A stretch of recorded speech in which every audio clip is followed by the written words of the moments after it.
Lecture 19, The Birth of France and Germany.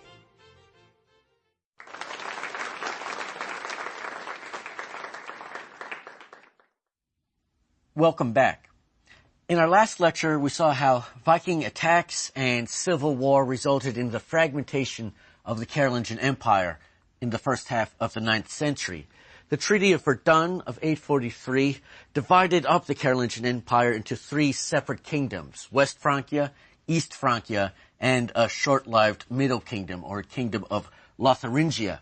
We saw how Carolingian rulers were discredited as a result of their willingness to fight against one another, even as the Vikings were plundering their own empire. And this discrediting of the Carolingians was going to result in the emergence of new ruling dynasties in Europe.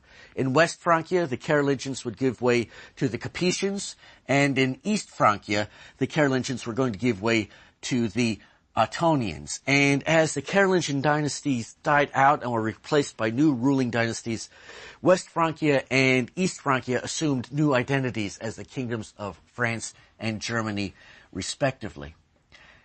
During the second half of the 9th century, Carolingian rulers in West Francia lost control over their own officials, especially counts, each of whom was in charge of a territory known as a county.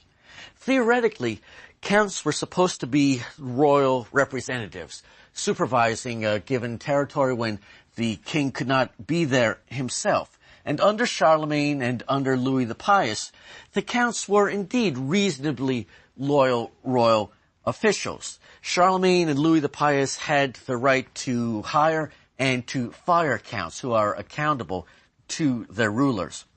After the death of Louis the Pious, however, the counts start to become more and more powerful and more independent vis-a-vis their kings. Charlemagne and Louis the Pious had maintained the practice of only giving one county to any given count, lest a count become too powerful and amass sufficient resources to defy the Carolingian ruler.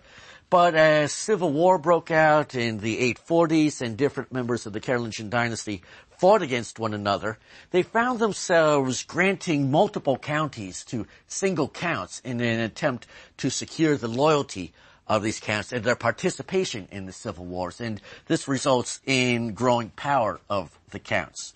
Perhaps even worse than the granting of multiple counties to single counts, the office of count becomes hereditary during the second half of the 9th century.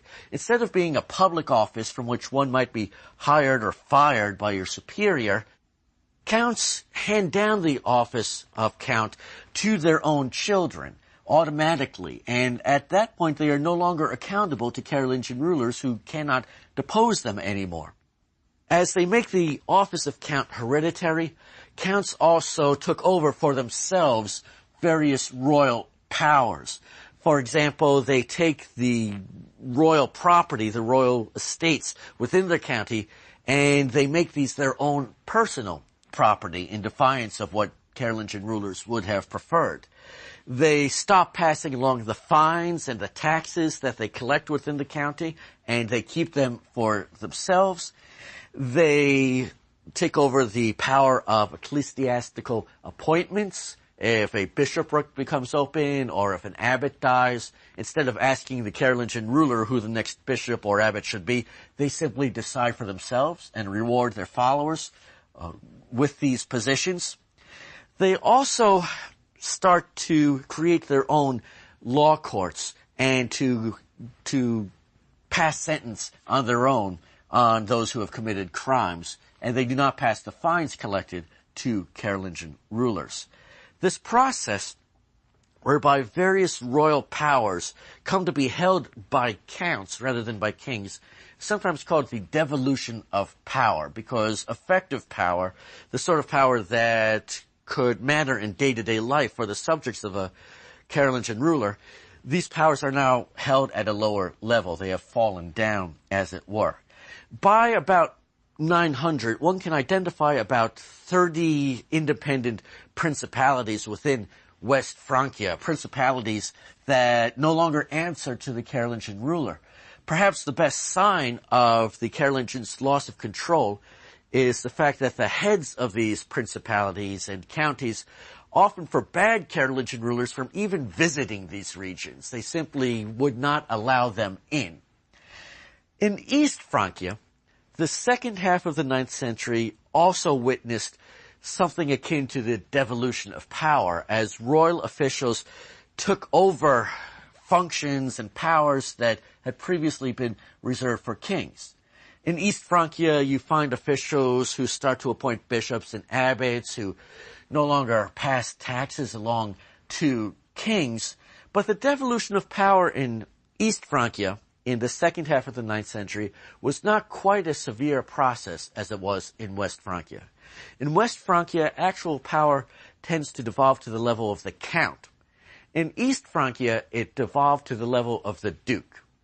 A duke is an official in charge of a territory encompassing many counties. There are not as many dukes, for example, as counts. And as a result, East Francia does not fragment into as many different units as West Francia fragmented into. If West Francia had 30 independent political units by 900, East Francia had about 5 or 6 independent duchies at any given time. During the course of the 10th century, the trajectories followed by West Francia and East Francia diverged further still. In East Francia, the devolution of power stopped, and new ruling dynasty emerged, the Ottonian dynasty, that reversed this process and managed to regain the powers that had been lost during the second half of the 9th century. In West Francia, on the other hand, the devolution of power continued, and West Francia fragmented into not just 30, but hundreds of small, independent political units, and royal authority dwindled to become almost negligible by the year 1000. There are a number of reasons why West Francia splintered so badly in the 9th and the 10th centuries, while East Francia did not splinter as badly and even pulled itself back together again by the year 1000. One reason for this, the Viking raids were far worse in West Francia than in East Francia. This was due in large part to geography. West Francia happened to have a number of large and easily navigable rivers that the Vikings could travel on. The Vikings favored West Francia because they could travel on the Seine and the Loire and reach virtually any part of West Francia they reached. East Francia did not have rivers that were quite as easily navigated by the Vikings, and as a result, the Viking raids were not as serious in East Francia as they had been in West Francia. Furthermore, East Francia was fortunate in that it had a frontier with the pagan Slavs living to the east of the Elbe River, while West Francia's frontier was with Al-Andalus in Islamic Spain. East Francia was fortunate because the pagan Slavs east of the Elbe River were relatively weak when compared to East Francia. The Slavs are illiterate, they are pagan, they are fragmented into hundreds of little tribes. They look very much the way the Saxons had looked during Charlemagne's lifetime. They are difficult to conquer permanently, but they are easy to raid. Easy to raid for slaves and for booty, and as a result, the aristocrats of East Francia had relatively easy pickings with the pagan Slavs. They can turn their bellicosity outward, away from civil war and toward a foreign enemy. In West Francia, Al-Andalus is not easy pickings by any means. It's not the sort of place where West Frankish nobles could raid at will and collect slaves. And as a result, West Frankish nobles had a tendency to fight with one another more than with foreign enemies, and their warlike tendencies are directed inward, and this will help to fragment West Francia quite substantially. After the Carolingian counts of West Francia had freed themselves from royal control, they themselves experienced almost the same process at the hands of officials known as castellans. A castellan is an individual who possesses a castle or a handful of castles. And during the 10th century, especially at the end of the 10th century, between 980 and 1030, in most areas of West Francia, castellans did unto counts as counts had done unto Carolingian kings about 100 years earlier. They break free of their control and make themselves independent. Only in a few regions of West Francia, Normandy, for example, or Flanders, were counts and dukes able to maintain control over their castellans and over ordinary knights. And castellans and ordinary knights together comprise the lowest ranks of the Frankish aristocracy by about the year 1000. There had been castles in Carolingian Europe during Charlemagne's lifetime and even before then. But these castles were not terribly imposing physically. Most of them are built out of wood, and they look more like forts than like traditional stone castles as we think of them.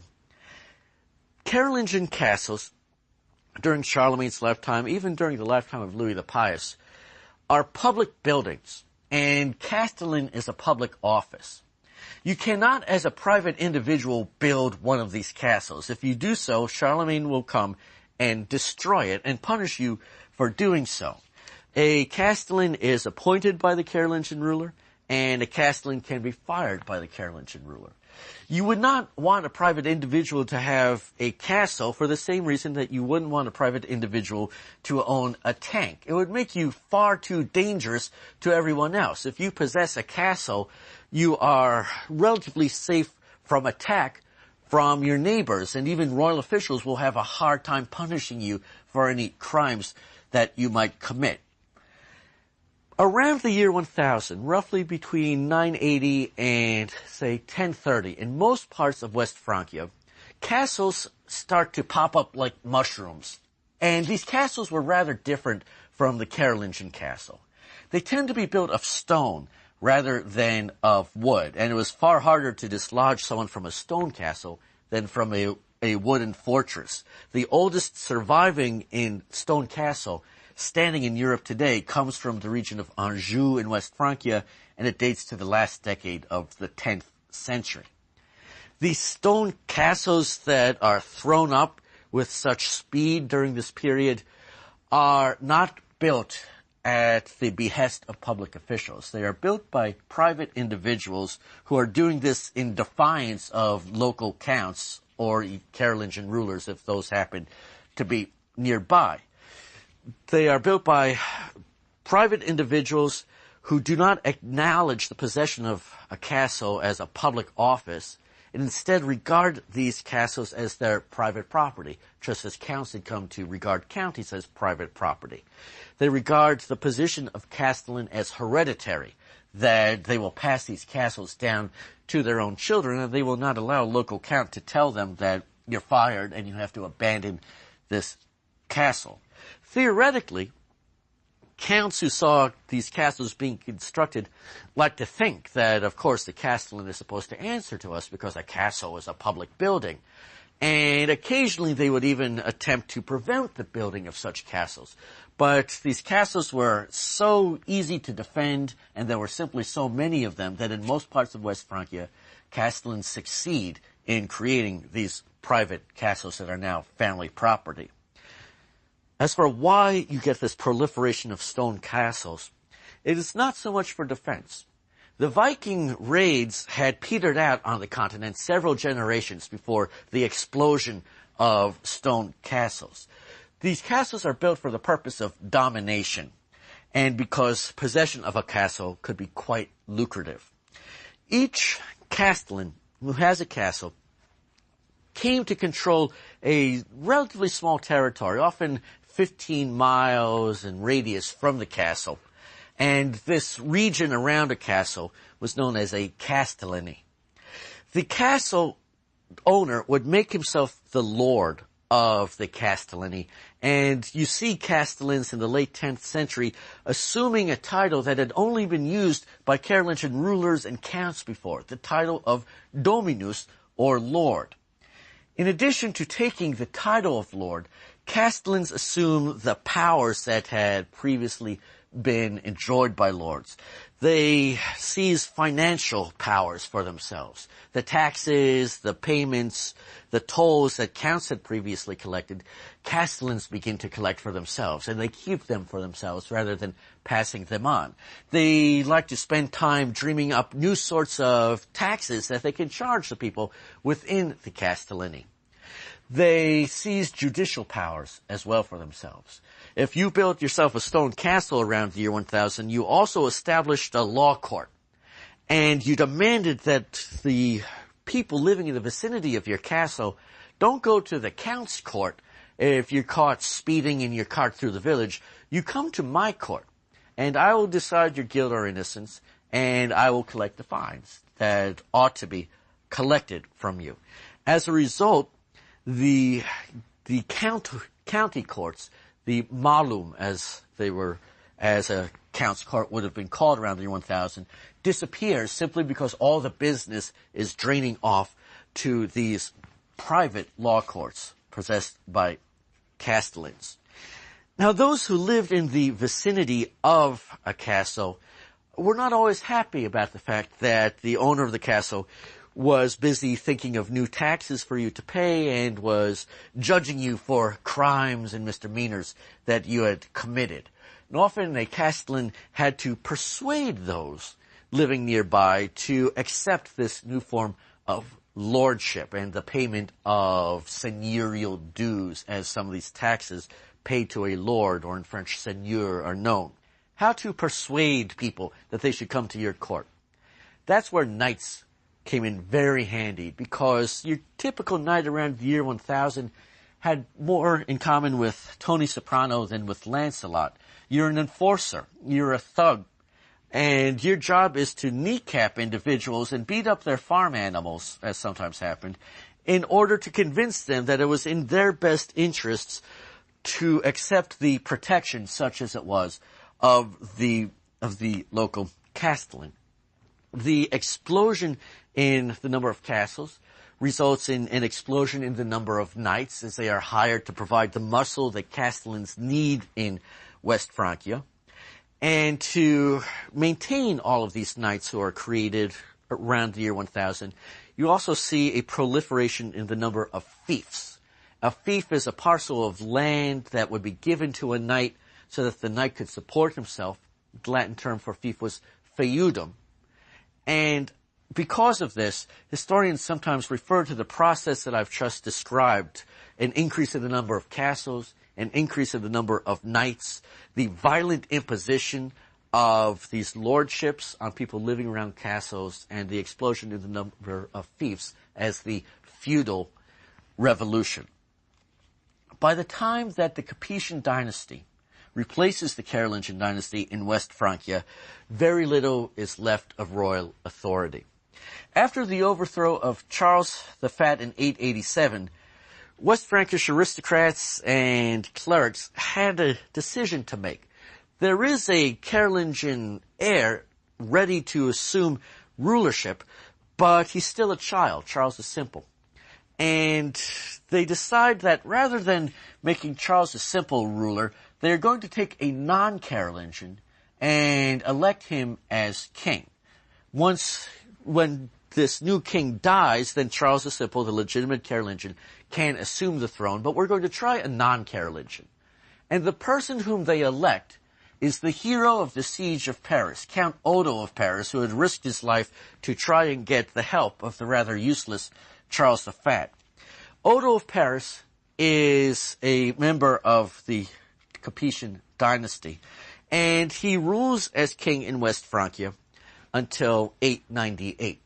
He's one of the few political figures in early medieval history who actually kept his word about anything. He said that he would allow the Carolingians to become king after his death, and he in fact did so without trying to have his own children become the new ruling dynasty. But the Capetians had sort of gotten a toehold, at least, in the politics of West Francia. And in 987, upon the death of the last Carolingian ruler of West Francia, another member of the Capetian family named Hugh Capet is elected as king. And the Capetians from 987 onward are going to rule France for hundreds of years. It would be a long time, though, before the Capetians could restore royal authority within West Francia, or the Kingdom of France, as it's starting to be known. By the time that Hugh Capet becomes king in 987, the most basic institutions of the Carolingian government have died out, and the counts are fully independent. The feudal revolution is underway, and the Castellans are becoming independent of the counts. Hugh Capet and the early Capetians were also in a vulnerable situation because they had been elected.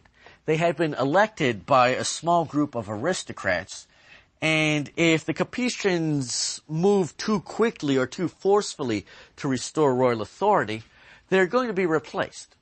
They'll be replaced because at this point the office of king is now an elected office, and the Capetians have no hereditary claim to the throne, and it will be a while before they establish a hereditary claim to the throne.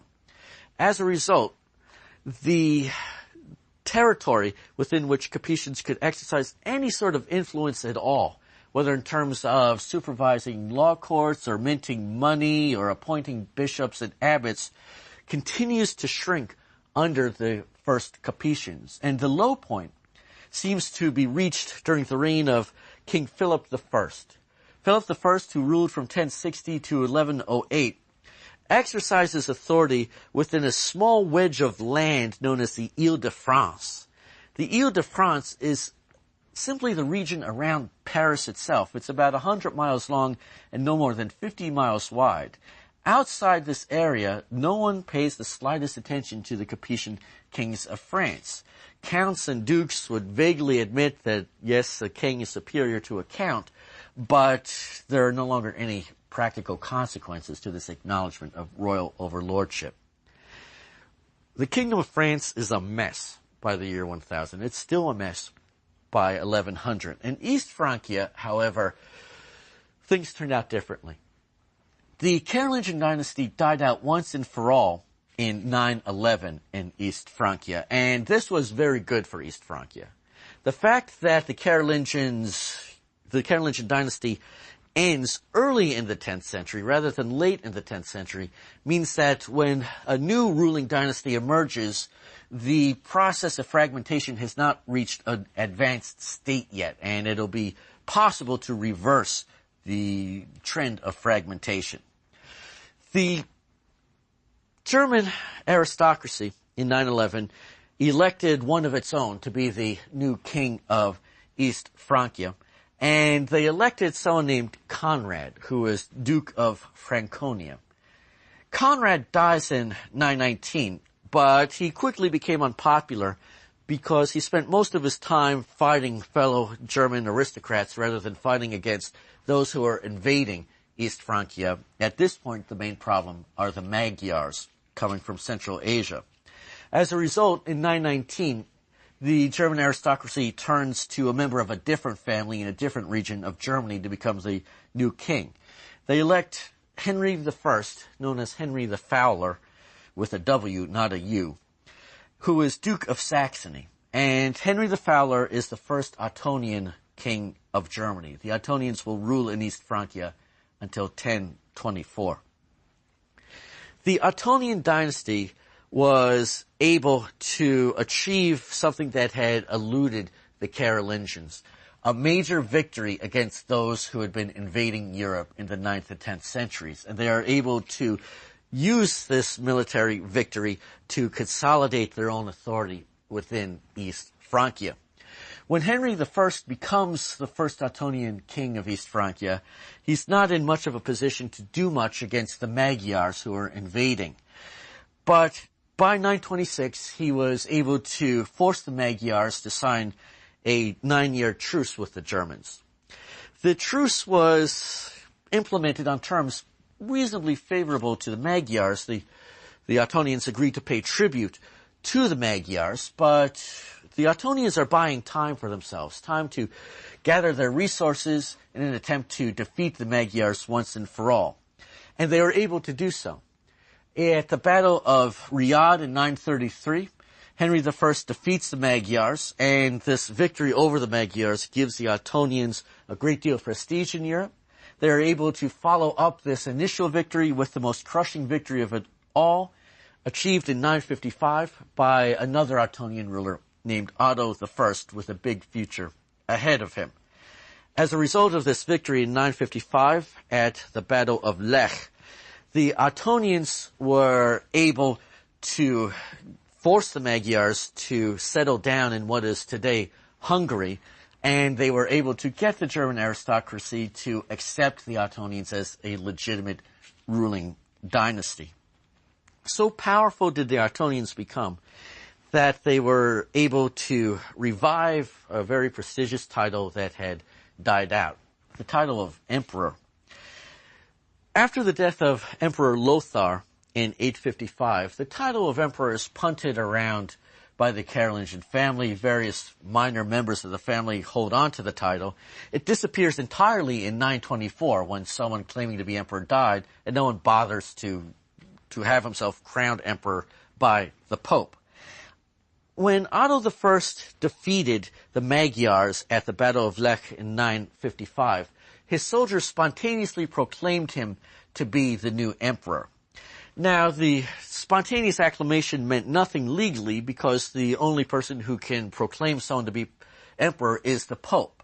But Otto I rather liked the idea of becoming an emperor. It would raise the prestige of the Ottonian dynasty only higher. And so he began to pursue the title of emperor. And he understood that the way to do this was by striking an alliance with the papacy.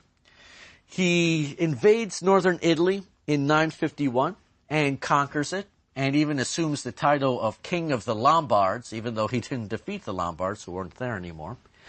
But he does this in conscious imitation of Charlemagne himself, because that is what Charlemagne had done and the route he had followed in becoming emperor. He negotiates with the Pope about the possibility of an imperial coronation, and after defeating some of the Pope's enemies in northern Italy, in 962, Otto I is indeed crowned as emperor. This marks the birth of the Holy Roman Empire, which will last until 1806.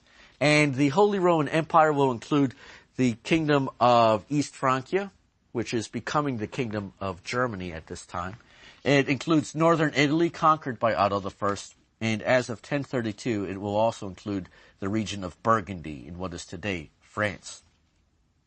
Within a few days of his coronation as emperor, Otto I began to gain control over the papacy because the popes had the right to crown emperors. He issued a charter called the Ottonianum, and this document established Ottonian control of the papacy.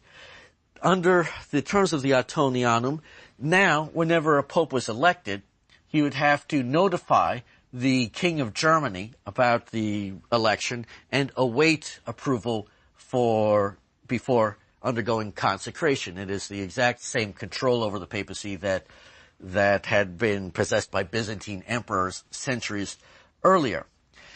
Otto I even went a step further in 963, decreeing that no one should elect anyone as pope without first securing the emperor's consent to this election. And as a result, popes, more often than not, are going to be in the back pocket of Holy Roman emperors. Sometimes the German emperor would not even bother to hold an election for the next pope and would simply appoint a member of his own entourage to be the next pope. This happened, for example, in 996 when an emperor by the name of Otto III appointed a friend of his named Bruno, who fortunately took the more papal name of Gregory V for himself, as the new pope. Being appointed pope by the German emperor wasn't always a good thing. Local Italian aristocratic families had a tendency to murder popes appointed by German emperors, and in the 970s and 980s, 2 separate popes are deposed and murdered by resentful local families. But nonetheless, the Ottonians succeeded in gaining control of the papacy. The 10th century not only witnessed the emergence of a new and powerful Ottonian dynasty in East Francia, it also saw the kingdom of East Francia assume a new identity as the Kingdom of Germany. Now that there are no longer Franks ruling over East Francia, people stopped referring to East Francia as the Regnum Francorum or the Kingdom of the Franks. By about the year 1000, however, the more popular phrase to describe what had once been East Francia was the Regnum Teutonicum, or the Kingdom of Germany. To conclude, the collapse of the Carolingian Empire resulted in the emergence of the Capetian dynasty in the Kingdom of France and the Ottonian dynasty in the Kingdom of Germany. However, the Kingdom of France and the Kingdom of Germany were very different places by the year 1000. The Kingdom of France had fragmented into hundreds of small castellanies, and royal authority was confined to a small chunk of land surrounding Paris itself. In East Francia, the Ottonians had succeeded in imposing their control over the dukes and the counts of their kingdom, and it looked as though the Holy Roman Empire had a glorious future ahead of it, while the Kingdom of France would be a negligible factor. Of course, precisely the opposite happened. The Holy Roman Empire will become negligible, and the Kingdom of France will become the most powerful kingdom on the European continent. But to understand how that happened, one has to study the High Middle Ages. In our next lecture, we will turn from Carolingian Europe to examine Anglo-Saxon England and its experience with the Vikings.